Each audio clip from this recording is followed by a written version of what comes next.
हमारे संस्कृत ज्ञानोदय चैनल में आप सभी का स्वागत है। आज मैं वेद से संबंधित कुछ महत्वपूर्ण प्रश्नों को लेकर के आई हूँ।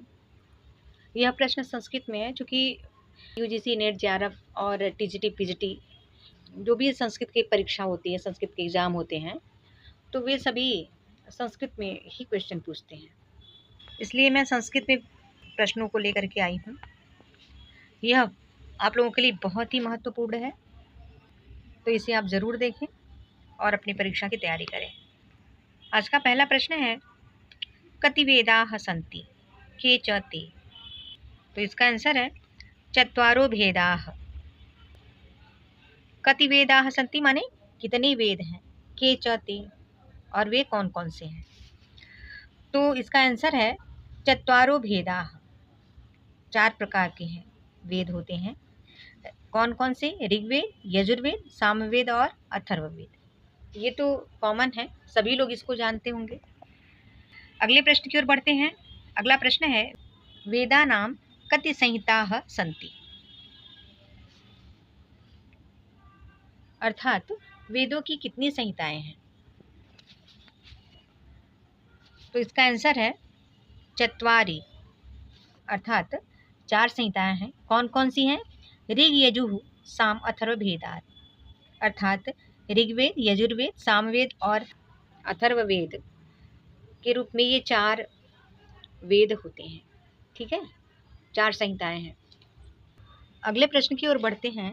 अगला प्रश्न है, वेदत्रयीत्यस्य किं तात्पर्यम्। अर्थात वेदत्रयी का क्या तात्पर्य है। तो आंसर है ऋग्वेदः, यजुर्वेदः, सामवेदश्च।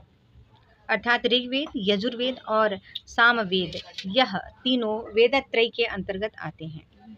यही तीनों ऋग्वेद, यजुर्वेद और सामवेद वेदत्रयी कहलाते हैं। ठीक है। अगला प्रश्न है, पद्यात्मको वेदः कः। अर्थात पद्यात्मक वेद कौन सा है। तो इसका आंसर है ऋग्वेदः। अर्थात ऋग्वेद पद्यात्मक वेद कहलाता है। पद्यात्मक वेद कौन सा है? ऋग्वेद है। अगला प्रश्न है, वैदिक साहित्यम कतिविधम विभज्यते। वैदिक साहित्यम कतिविधम विभज्यते के च ते। अर्थात वैदिक साहित्य कितने प्रकार से विभाजित हुए हैं और वे कौन कौन से हैं। तो इसका उत्तर है चतुर्विधम विभज्यते। वेदानां संहिताः, ब्राह्मण ग्रंथाः, आरण्यक ग्रंथाः और उपनिषद ग्रंथाः। कौन कौन सा? वेदानां संहिताः अर्थात वेद संहिता के रूप में, ब्राह्मण ग्रंथाः ब्राह्मण ग्रंथ के रूप में, आरण्यक ग्रंथाः आरण्यक ग्रंथ के रूप में और उपनिषद ग्रंथाः उपनिषद ग्रंथ के रूप में। यह 4 प्रकार से विभाजित है। वैदिक संहिता जो है 4 प्रकार से विभाजित है। कौन कौन? संहिता, ब्राह्मण, आरण्यक और उपनिषद। ठीक। अब अगले प्रश्न की ओर बढ़ते हैं। अगला प्रश्न है, वेदेषु कति स्वराः। अर्थात वेदों में कितने स्वर हैं। तो इसका आंसर है त्रयः स्वराः। अर्थात 3 स्वर हैं। कौन कौन से? उदात्तः, अनुदात्तः और स्वरितः। ठीक है, उदात्त, अनुदात्त और स्वरित, ये 3 स्वर वेदों में माने गए हैं। अगले प्रश्न की ओर बढ़ते हैं। अगला प्रश्न है, वेदेषु कति विकृतयः के च ते। वेदों में कितनी विकृतियां हैं और वे कौन कौन सी हैं।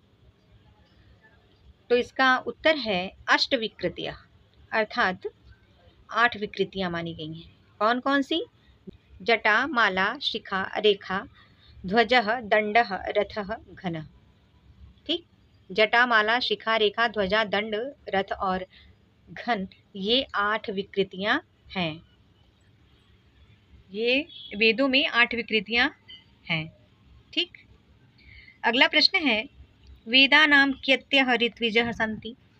अर्थात वेदों में कितने ऋत्विज हैं। तो इसका उत्तर है चत्वारः। अर्थात वेदों में 4 ऋत्विज हैं। कौन कौन से? ऋग्वेद में होता ऋत्विज है, यजुर्वेद में अध्वर्युः, सामवेद में उद्गाता, अथर्ववेद में ब्रह्मा। ऋग्वेद का ऋत्विज कौन है? होता। यजुर्वेद का ऋत्विज अध्वर्यु है, सामवेद का ऋत्विज उद्गाता है और अथर्ववेद का ऋत्विज ब्रह्मा है। अगला प्रश्न है, सर्वेषां वेदानां कियत्यः शाखाः सन्ति? अर्थात सभी वेदों में कितनी शाखाएं हैं? तो इसका आंसर है 31+11 शाखाः, अर्थात 1131 शाखाएं हैं। अगले प्रश्न की ओर बढ़ते हैं। अगला प्रश्न है, वर्तमान काले कियत्यः शाखाः उपलब्धा? अर्थात वर्तमान समय में कितनी शाखाएं उपलब्ध हैं? तो इसका उत्तर है 12 शाखाः उपलब्धा, अर्थात वर्तमान समय में 12 शाखाएं उपलब्ध हैं। अगला प्रश्न है, प्राचीनतमः वेदः कः? अर्थात प्राचीनतम वेद कौन सा है? तो इसका उत्तर है ऋग्वेदः, अर्थात ऋग्वेद सबसे प्राचीन वेद है। अगला प्रश्न है, कस्य वेदस्य कः उपवेदाः के च ऋषयः इति निर्दिशतः? अर्थात किस वेद का कौन सा उपवेद है और उसके ऋषि कौन कौन हैं? तो इसका आंसर है ऋग्वेदस्य आयुर्वेदः अग्नि ऋषिः, यजुर्वेदस्य धनुर्वेदः वायु ऋषिः, सामवेदस्य गान्धर्ववेदः आदित्य ऋषिः, अथर्ववेदस्य अथर्ववेदः अंगिरा ऋषि। अर्थात ऋग्वेद का जो उपवेद है वह है आयुर्वेद और उसके ऋषि हैं अग्नि ऋषि। ठीक।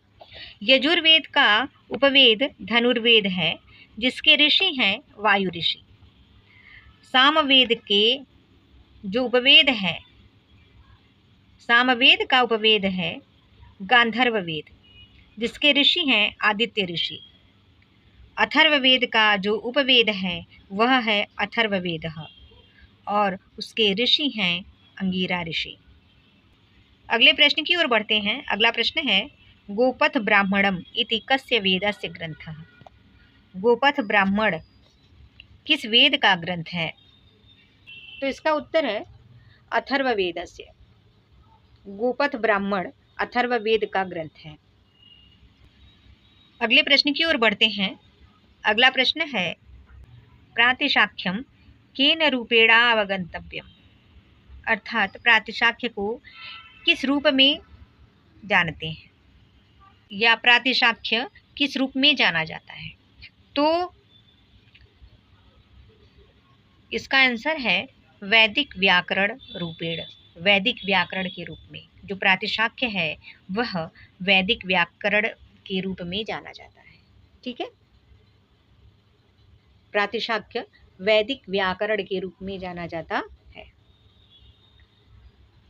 अगला प्रश्न है, संगच्छध्वम संवदध्वम सह वो मनांसि जानताम उक्तिरियं कस्यां सुक्तौ विद्यते?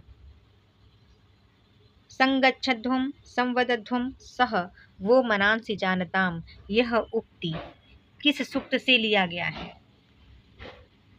तो इसका उत्तर है संज्ञान सूक्तौ, अर्थात संज्ञान सूक्त से। तो आज के लिए इतना ही। वेद से ही संबंधित मैं कुछ प्रश्नों को लेकर के आऊँगी अगले वीडियो में। तो जो लोग मेरे चैनल पर नए हैं, पहली बार मेरे वीडियो को देख रहे हैं, वे मेरे चैनल को सब्सक्राइब कर लें और साथ में बेल आइकन को भी प्रेस कर लें जिससे कि मेरी जो भी वीडियो अपलोड हो उसका नोटिफिकेशन, उसकी सूचना आपको मिल सके। और इसके साथ साथ आप मेरे समस्त वीडियो को भी देख सकेंगे। और यदि वीडियो पसंद आए तो उसे लाइक करें और अपने दोस्तों में अधिक से अधिक शेयर करें जिससे कि अन्य बच्चों की, अन्य स्टूडेंट की भी तैयारी हो सके।